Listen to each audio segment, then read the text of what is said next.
नमस्कार, आप देख रहे हैं एनएमएफ न्यूज। मैं आपके साथ शबनम। संसद के शीतकालीन सत्र में विपक्ष जमकर बवाल कर रहा है। 25 नवंबर से ये सत्र शुरू हुआ, लेकिन विपक्ष ये सत्र चलने ही नहीं दे रहा। अब खबर ये आ रही है कि इस सत्र को लेकर विपक्ष के बीच ही रार छिड़ गई है। दरअसल कांग्रेस चाहती है कि सदन में अडानी मुद्दे पर चर्चा हो, वहीं सपा चाहती है कि संबल के मुद्दे पर बवाल काटा जाए, वहीं टीएमसी चाहती है कि महंगाई और बेरोजगारी के मुद्दे पर बातचीत की जाए, जिसको लेकर कांग्रेस ने एक मीटिंग बुलाई। खड़गे और राहुल गांधी उस मीटिंग की अध्यक्षता कर रहे थे, लेकिन सबसे बड़ी बेइज्जती देखिए कि राहुल और खड़गे की उस मीटिंग में ना तो टीएमसी शामिल हुई, ना ही विपक्ष के और बड़े नेता शामिल हुए, जिसके बाद कहा जा रहा है कि इंडिया गठबंधन में फूट पड़ गई है। तो अभिषेक, जिस तरीके से इंडिया गठबंधन के नेता मोदी को घेरने के चक्कर में लगे हुए थे, लगातार बवाल संसद चलने ही नहीं दे रहे थे, कभी 15 मिनट चलती, कभी 20 मिनट चलती, और आज तो देखिए कि 5-6 मिनट ही संसद चली और उसके बाद स्थगित कर दी गई, क्योंकि विपक्ष लगातार हंगामा कर रहा था। बिल्कुल शबनम, ये समझने से पहले कि विपक्षी दल साथ क्यों नहीं गए, उससे पहले एक टाइमलाइन आपको समझ लेना जरूरी है।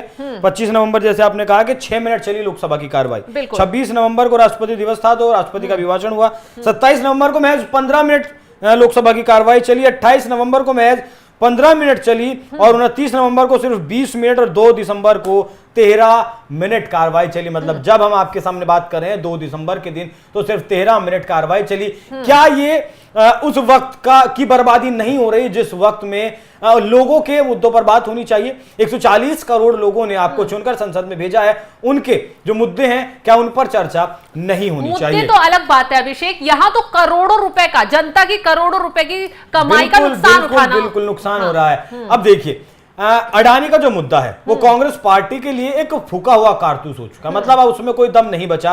भले ही राहुल गांधी की तरफ से एक सेफ खोली गई जिसमें से मोदी का और अडानी का फोटो निकाला गया।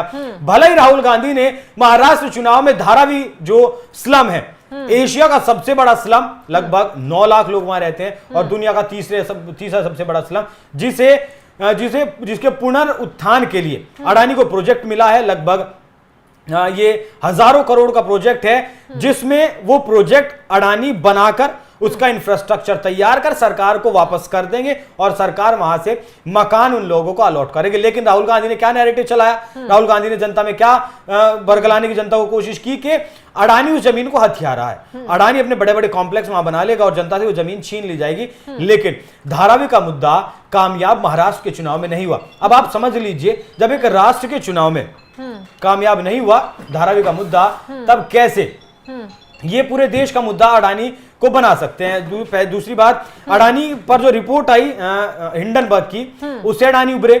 सेबी पर फिर आरोप लगाए, उससे अडानी उभरे। अब हाल फिलहाल में अमेरिकी कोर्ट में एक मुकदमा दर्ज किया गया, उससे अडानी को लगभग 28% की गिरावट आई, लेकिन फिर अडानी उभर गए। तो जनता समझ गई है कि ये सिर्फ आपका एक एजेंडा है जिससे कि आप सीधे मोदी को टारगेट कर सकें। अब देखिए, समाजवादी पार्टी पर आइए। समाजवादी पार्टी के भी 37 सांसद हैं, उनके ऊपर भी दबाव है। मुस्लिम उनका कोर वोट बैंक है, तुष्टीकरण मुस्लिमों का किस हद तक वो करते हैं, उसे आप इस बात से समझ लीजिए कि संभल में जो लोग मारे गए हैं उनके परिवार को 5-5 लाख रुपए देने का ऐलान कर दिया। वहीं बहराइच में जो रामगोपाल मिश्रा मारा गया था, उसके परिवार को 5 रुपए तक भी देने का ऐलान नहीं किया। तो उनके भी मुद्दों को उठाना है। अखिलेश यादव चाहते हैं संभल पर चर्चा हो, कांग्रेस पार्टी चाहती है कि अडानी के मुद्दे पर बस चर्चा हो। वहीं टीएमसी जो है उसके अलग मुद्दे हैं, वो चाहती है महंगाई पर चर्चा हो, बेरोजगारी पर चर्चा हो। सभी जो विपक्षी दल हैं वो अपना अपना फायदा देख रहे हैं, यहाँ एक गठबंधन का फायदा बिल्कुल। लेकिन ये बात समझनी होगी कांग्रेस पार्टी को कि ये जो क्षेत्रीय दल है वो आपके पिछलग्गू नेता नहीं है। बिल्कुल, आप जब इनके राज्य में जाकर चुनाव लड़ते हैं तो कहीं ना कहीं आप इनके सामने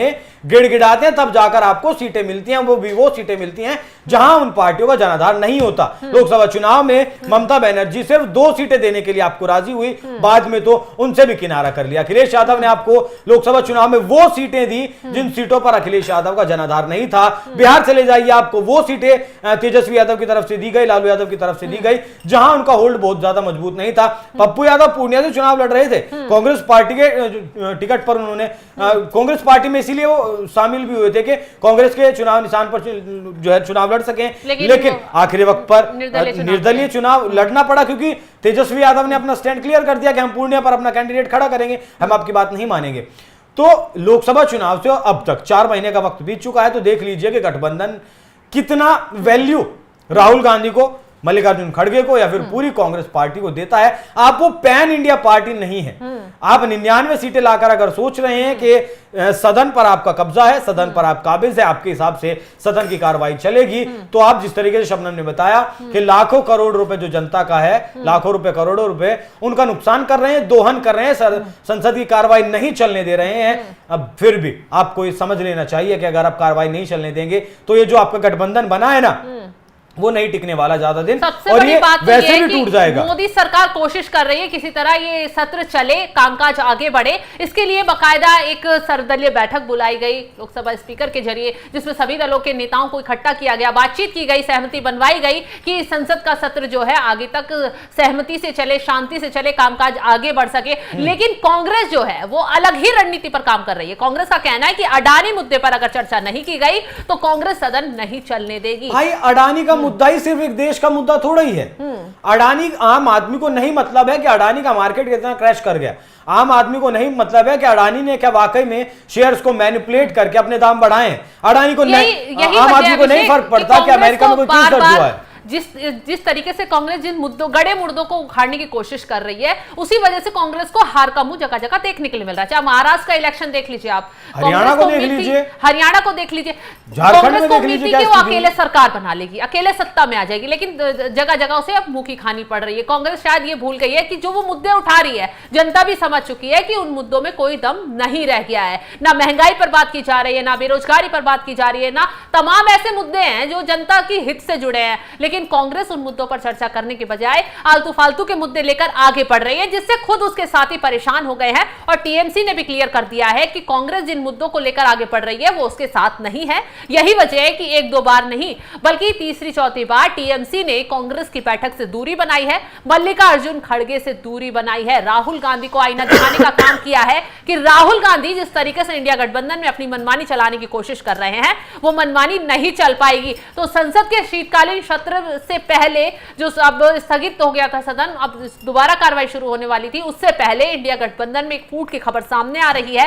कहा जा रहा है कि अखिलेश यादव भी अब मल्लिकार्जुन खड़गे और राहुल गांधी की मनमानी से खुश नहीं है। फिलहाल जिस तरीके से इंडिया गठबंधन में बवाल मचा हुआ है उस पर आपका क्या है कहना, कमेंट कर अपनी राय में जरूर बताएं। नमस्कार।